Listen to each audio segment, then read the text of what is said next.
आइए किताब इंसानियत की इस आयत की गहराई में जाएं। आयत वकुल्लु मा कान ज़ारा लिल इंसानी फ़क़द हर्रमतु।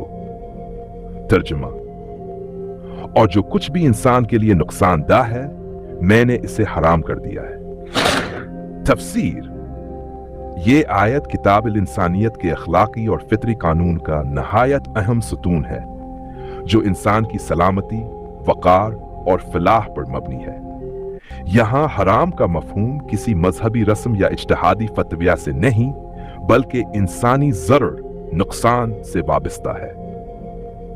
हरमत की बुनियाद इंसानी नुकसान इस्लामी, यहूदी या मसीही शरीयत में अक्सर हराम का मायार अलवही हुक्म होता है, मगर किताब इंसानियत एक नया तस्वुर पेश करती है।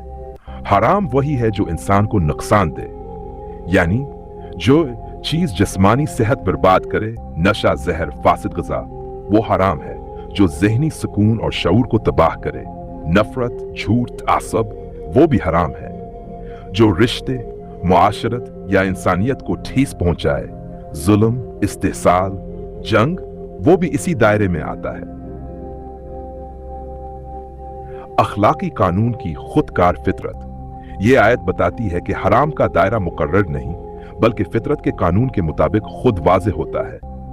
जब कोई चीज इंसान को नुकसान देती है वो फौरन हराम करार पाती है, चाहे उस पर कोई मजहबी फतवा मौजूद हो या ना हो। इसमें इंसानी फहम, तजुर्बा और साइंसी तहकीक को भी वही के बराबर माना गया है। हरमतु, इलाही मौक़िफ़ की वजाहत। यहां मैंने इसे हराम कर दिया कहकर इंसानी खैर खाही को खुदाई मुंशा करार दिया गया है, यानी मेरा कानून वही है जो तुम्हारे वजूद को बचाता है, जो तुम्हें सुनवारता है, जो तुम्हें तकमील की तरफ ले जाता है। यह जुमला इंसानी फितरत और खुदा के इरादे के दरमियान मुकम्मल हम आहंगी को जाहिर करता है। नतीजा, किताब इंसानियत के मुताबिक हराम का मतलब सिर्फ मजहबी हुक्म नहीं बल्कि इंसानी तहफ़्फ़ुज़ का इलाही असूल है। जो चीज इंसान की फितरी, जिस्मानी, ज़हनी या रूहानी तबाही का बायस है वही सबसे बड़ा हराम है, और यही असूल दुनिया में अमन, अदल, मोहब्बत और तरक्की की बुनियाद बन सकता है।